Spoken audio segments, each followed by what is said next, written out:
The sky was quiet over Earth, but in a deep space station above the planet, alarms started to beep. Technician Rami was the first to notice it, a signal coming from deep space. It was not just a normal signal. It was old, very old, and powerful. Doctor. Lena Ross, one of the best space archaeologists, was called to study the signal. She looked at the data and froze. Her face turned pale. This is not natural, she said. This is a message from something big, something ancient. The signal was strange. It repeated a pattern every 11 minutes. Lena believed it was calling for someone or something. The source of the signal shocked everyone. It wasn't coming from space anymore. It was coming from Antarctica. World leaders gathered in emergency meetings. Scientists, military generals, and even the President of the United States were listening as Dr. Lena explained the findings. There is something under the ice in Antarctica, something very big, she said. It's not human. It's a Class 111 world ship. The room fell silent. People looked at each other, confused. What is a Class 111 world ship? One general asked. Lena explained. It's a giant ship, not for war, not just for travel. It's like a moving world, the size of a small city. We have seen pieces of alien tech before, but nothing like this. This is beyond anything we've ever known. A global task force was sent to Antarctica. Dr. Lena joined them. The cold was harsh and the winds never stopped. But the team worked fast. They used heat drills and scanners to reach deep into the ice.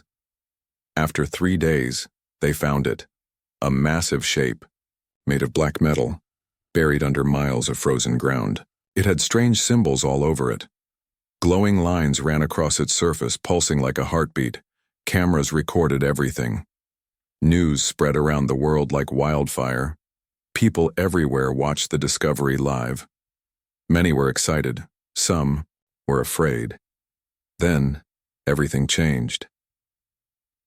Hours after the discovery was made public, something strange appeared in Earth's orbit. A fleet of unknown ships, hundreds of them. They didn't respond to radio calls. They didn't show up on friendly scanners. They came quietly, and they came fast. At first, people thought it was a mistake. Maybe they were explorers or traders. But when the alien fleet reached Earth's upper atmosphere, they stopped.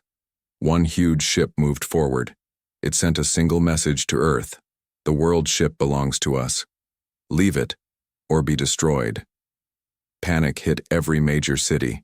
People started running. Some tried to leave cities.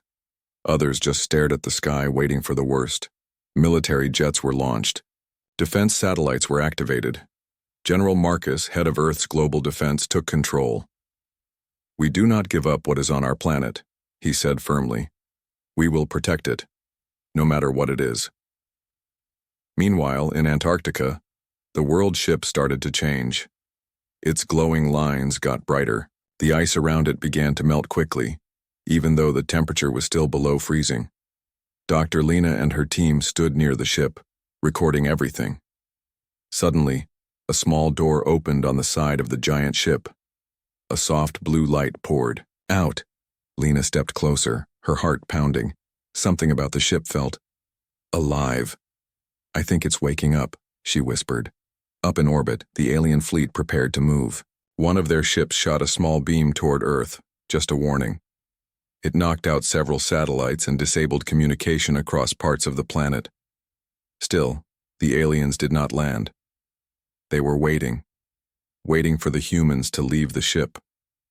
Waiting for the world ship to fully wake up. Dr. Lena knew this was no normal ship.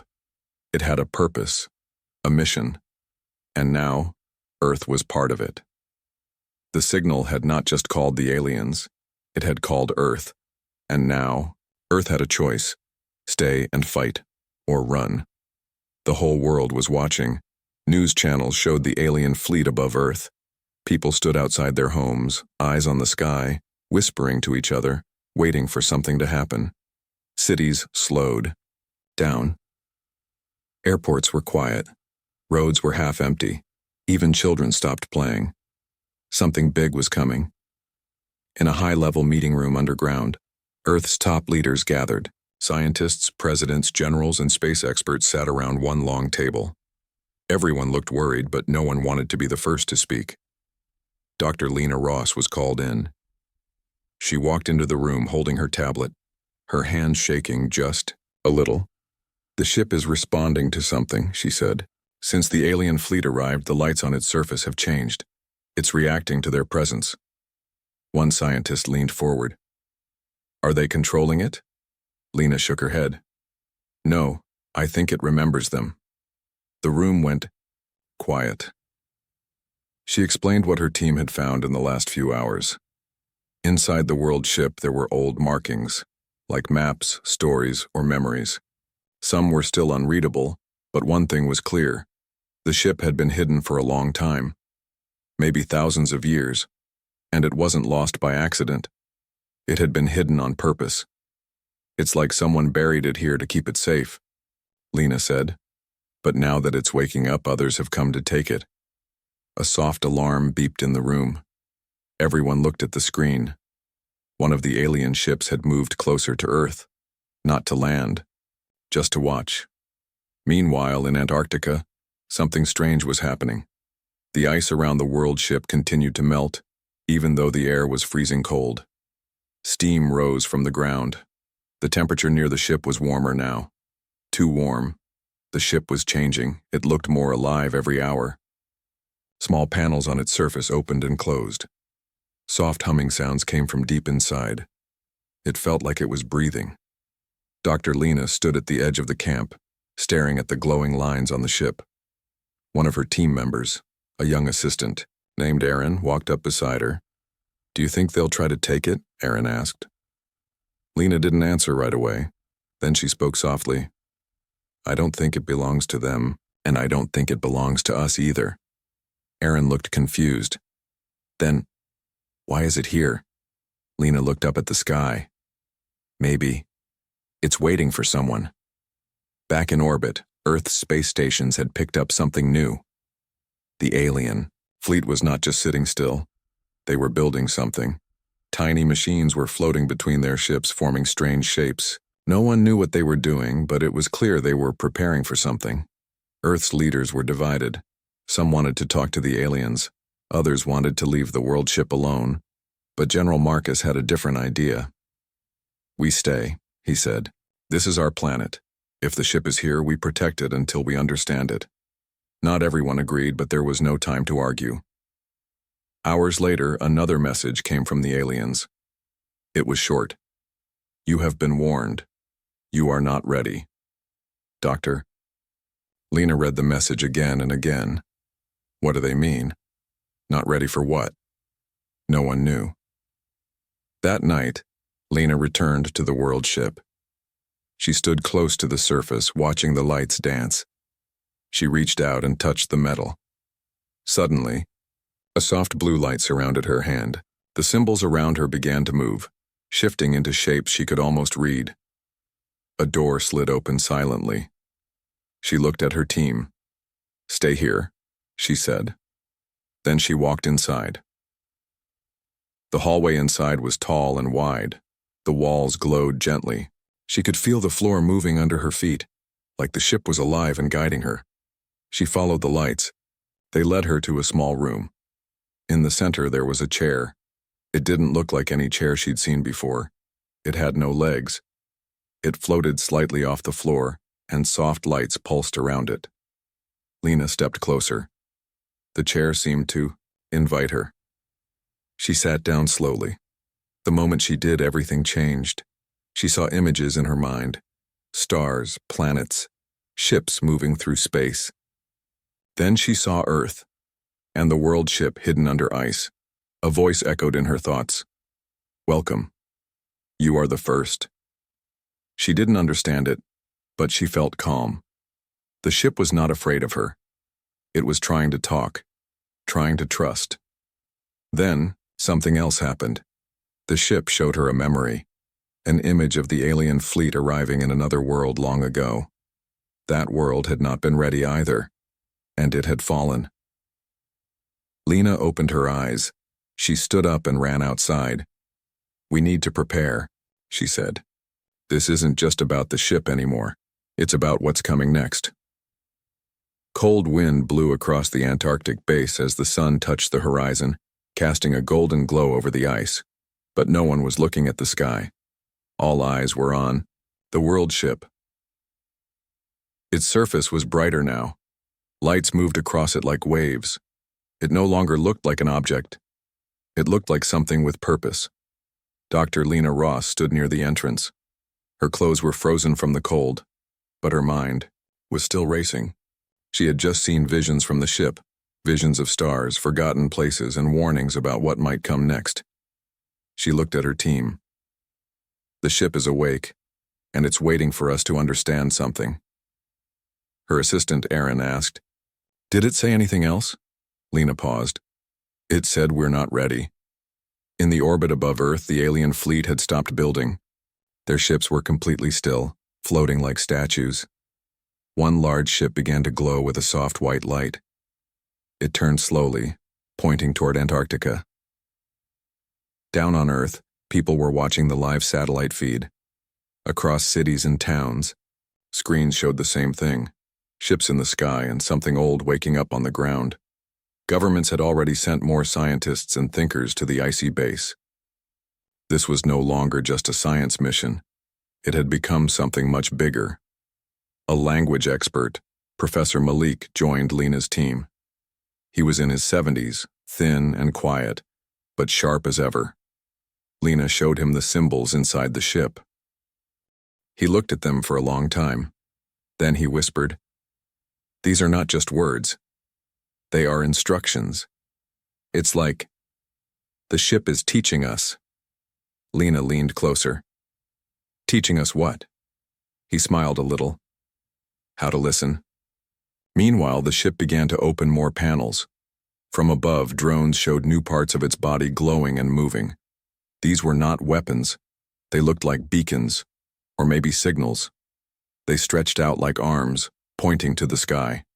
One signal shot upward, soft and silent. It passed the clouds and reached space. Back in orbit, the alien fleet reacted immediately. Ships changed formation. Lights blinked across their bodies. And then, a response signal came down. But it didn't go to the ship. It went directly to Lena. She felt it before she heard it. A pressure in her head, like a distant whisper calling her name. She closed her eyes. Again, she saw stars. But this time, she saw a room. A room made of soft light and floating shapes. And in the center, a figure, tall and graceful, not human, but not frightening. It looked directly at her. "You are the first to enter the memory core," the voice said in her mind. "The world ship remembers your kind." She felt warmth in her chest. The ship was not just technology, it was history, a library, a memory passed across ages. "What do you want from us?" she asked, still inside the vision. "We want to return what was left behind," the voice said, "but only if you understand its meaning." When Lena opened her eyes, the world felt different. She looked at Aaron and Malik, who were watching her closely. "The ship has knowledge," she said.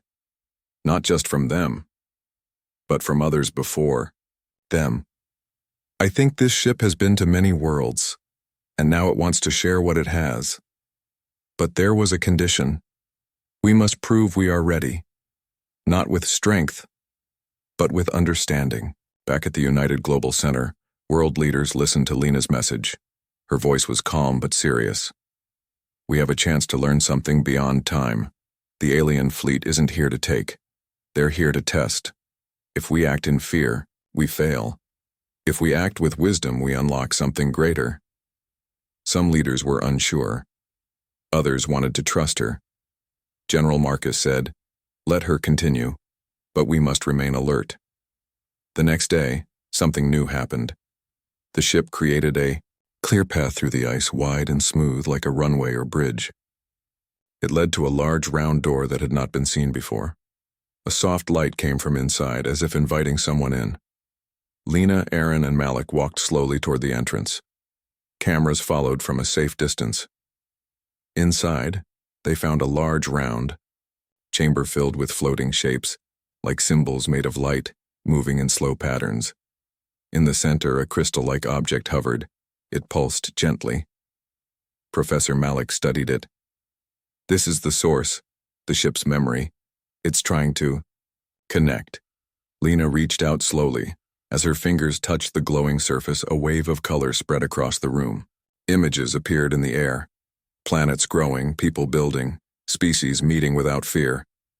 Then shadows came, not of war, but of silence. Worlds forgotten. Knowledge lost. And then, Earth. The vision paused. "You are next," the voice said. Outside, the alien ships moved once again, but this time they didn't come closer. They waited. Lena understood now. This was not a warning. It was a test of trust, and Earth's future would depend on whether they listened or turned away. The cold air outside the ship shimmered slightly, as if something invisible had passed through it.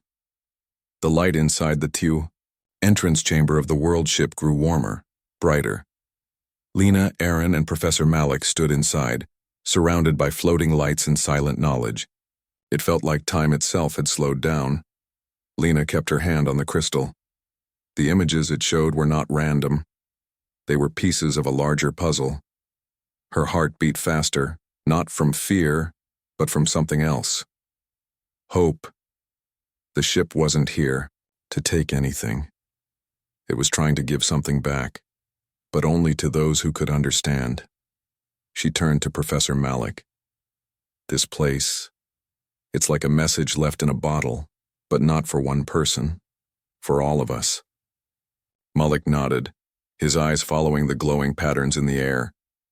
"I believe this ship has traveled far beyond what we can imagine. It collected stories, knowledge, experiences, and now, it waits for someone to ask the right question." Outside, news of the contact spread across Earth. Screens everywhere showed the glowing ship. People stopped in train stations, coffee shops, schools, and homes, watching silently. There was no sound, no movement from the alien fleet above, just stillness. In one small town, an old teacher wiped her glasses and whispered, "It's waiting for us to listen." Back at the Antarctic base, Lena's team had set up a communication link. She began speaking to the world. "We are inside something ancient," she said, her voice calm and steady. "This ship doesn't want us to fear. It wants us to remember who we are and what we might become." Just then, something new appeared inside the chamber. The floating lights formed a shape. Not a map, not a face. A hand, open, reaching forward. Lena stepped closer. "It's offering us a choice," she said. Aaron stared at the glowing hand. "What happens if we reach back?" No one answered. Lena looked around. "We don't need to guess. We need to feel. This ship responds to thought, emotion, and memory. It's alive in a different way. It wants connection." Slowly, she raised her hand. The glowing shape moved too, matching her motion.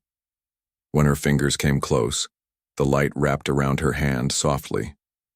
There was no sound, but something changed in the air. A soft hum started, like a song far away. Suddenly, the room transformed. The lights faded and then returned, now showing a new place. Lena blinked. They weren't in the cold metal room anymore. They were standing in what looked like a city, but not Earth's. Tall towers reached into a bright sky. Soft colors glowed from the buildings. Strange, beautiful plants moved gently with the wind. Children, clearly not human but peaceful, ran through the streets, chasing lights. The vision was clear, almost real. "This is a memory," Malik whispered. "A memory of a world that once lived in peace." The vision changed. Again, it showed teachers sharing ideas, machines working in harmony with nature, families under glowing trees. And then, the city slowly faded into stars. Back in the chamber, Lena felt a calm presence all around her. "This is what the ship carries," she said. "Worlds that once were, lessons they left behind." The glowing hand disappeared. In its place, new shapes formed. A path. Not a physical one, but a mental one. A series of thoughts, puzzles, symbols. "It wants us to follow this path," Malik said. Aaron asked, "What's at the end?" No one knew, but Lena stepped forward. Only one way to find out. At the same time, far above Earth, the alien ships began to change. Panels on their sides opened like petals. Soft blue light poured out, forming a kind of network in space. Lines of light connecting one ship to the next. It was not an attack. It was an invitation. The same pattern lit up on the world ship. The glowing lines inside the chamber matched the formation above. Everything was syncing together. Malik studied the pattern. "I think we've unlocked the first step," Lena nodded. "And they're watching to see if we keep going." As Earth scientists and thinkers studied the live feed, they began noticing something strange. Some of the glowing patterns looked familiar. Old symbols from ancient human civilizations, Sumerian, Mayan, Indus Valley, were showing up in the ship's language. Not exact copies, but close. "It's like they visited us long ago," one expert said. Or someone did. The world ship wasn't just linked to the aliens above, it was linked to Earth's past. That night, as stars appeared above the frozen land, Lena stood at the edge of the open door looking out. Aaron came beside her. "What do you think happens next?" Aaron asked. Lena smiled softly. "We keep listening. We keep learning. If this ship holds the stories of many worlds, maybe it came here so we don't make the same mistakes." They both looked up at the sky. The alien fleet still waited, silent, glowing, patient. The test was still going. But now, Earth had taken the first real step. The next morning, something unexpected happened. A low hum filled the air across the base. At first it was soft, barely a sound. But then, every device connected to the world ship lit up at once. Tablets, monitors, even the emergency lights, flickered in a soft blue glow. The ship was no longer just responding. It was reaching out. Lena sat up quickly. She had fallen asleep near the chamber's entrance. She looked around. Everyone else was waking up, surprised by the strange, calm light around them. Professor Malik's voice broke the silence. "It wants to begin the next phase." "What does that mean?" Aaron asked, rubbing her eyes.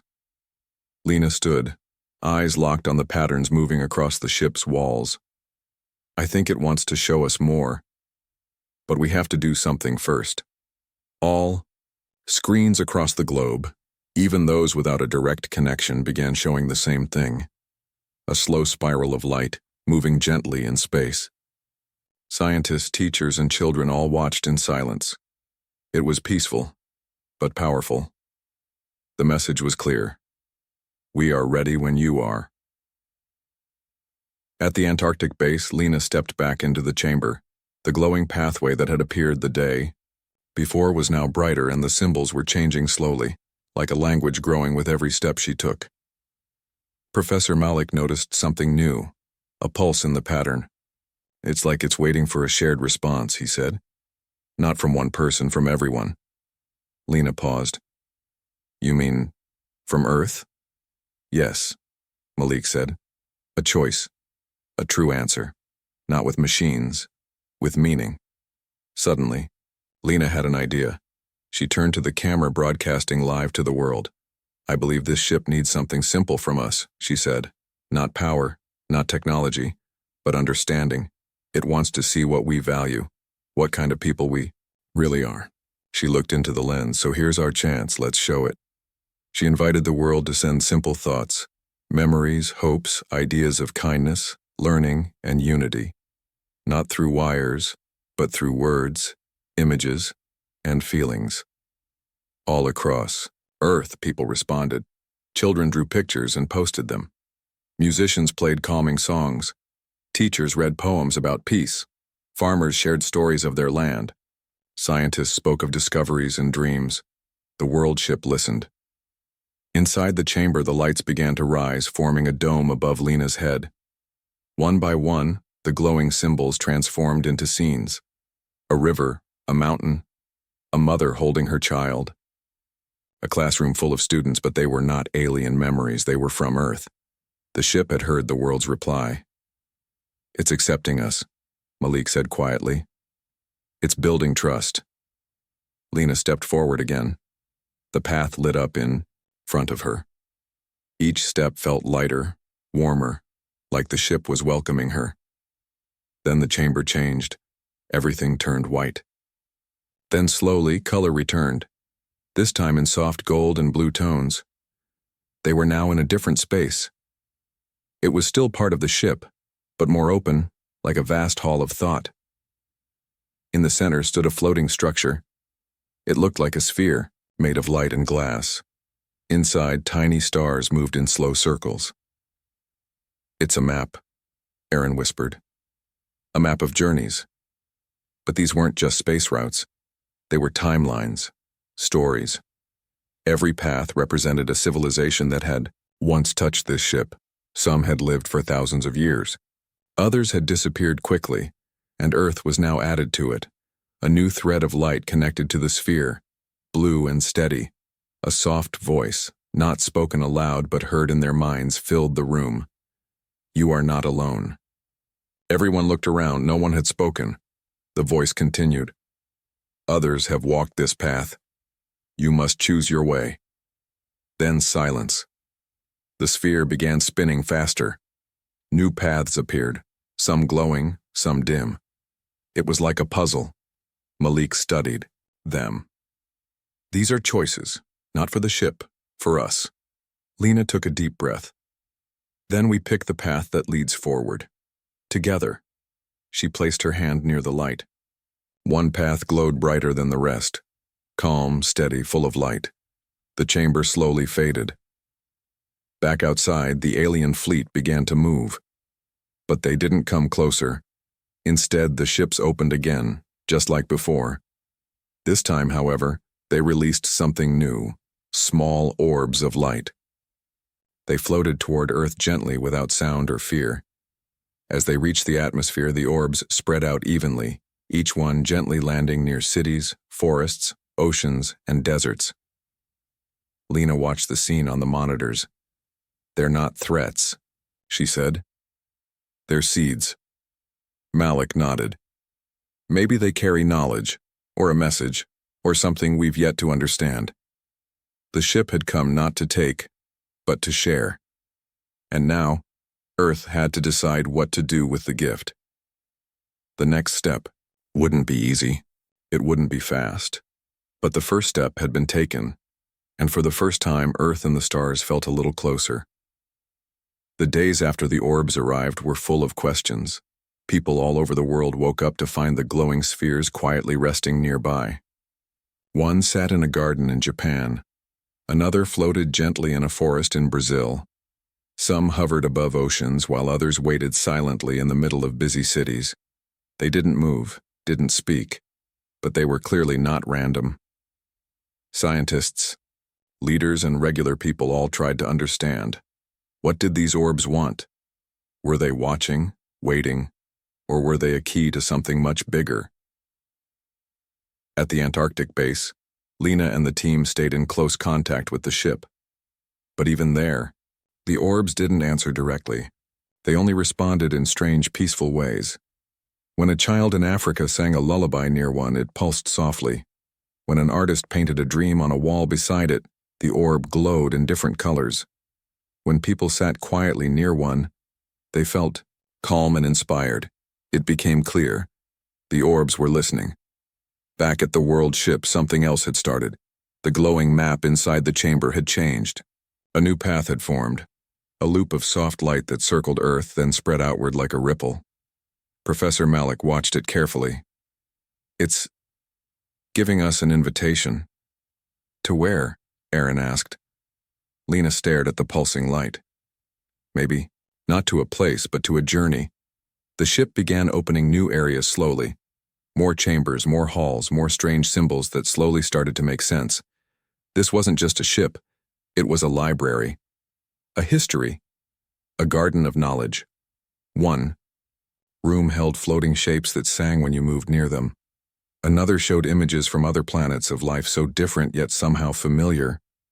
There was one room where the walls reflected your thoughts, not in words but in light and movement. Each space gave Earth something new to learn. And the aliens? They watched quietly from orbit. Still no messages, no warnings, just presence. Then, something surprising happened. The orbs began to move, not away but together. They floated slowly toward the sky, gathering in clusters. As they joined, they created a soft, pulsing ring of light around the planet. People called it the halo. Lena stood outside the base, looking up at the sky. It feels like they're building a bond, she said. Malik nodded. Maybe a connection between us and them. The halo didn't block the sun.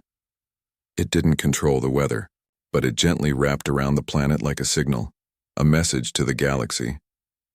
Earth is ready. The United Council of Earth met for the first time inside a special room within the world ship. Leaders, scientists, teachers, and thinkers from every part of the planet gathered. No military uniforms, no flags, just ideas. Lena stood before them. This is more than first contact, she said. It's the first time Earth has been seen by something greater, and we were not tested by fear, but by how we responded to wonder. A quiet agreement passed through the room. Everyone knew. This wasn't the end of a story. It was only the beginning. Later, the team discovered something important. At the very center of the world ship, past rooms of light and echoing memory, was a seed. It was not a machine. It was not made of metal. It was alive, small, clear, and gently beating like a heart. When Lena approached, it pulsed once, and a message appeared on the walls. This is the gift we carried. Now you carry it. The seed lifted into the air and floated toward her. She reached out. It didn't land in her hand but hovered beside her, glowing softly. It's for Earth, Malik whispered. But it needs a caretaker. Lena understood. Not one person, she said. All of us. The world ship slowly began to dim, not powering off but resting. Its purpose was complete.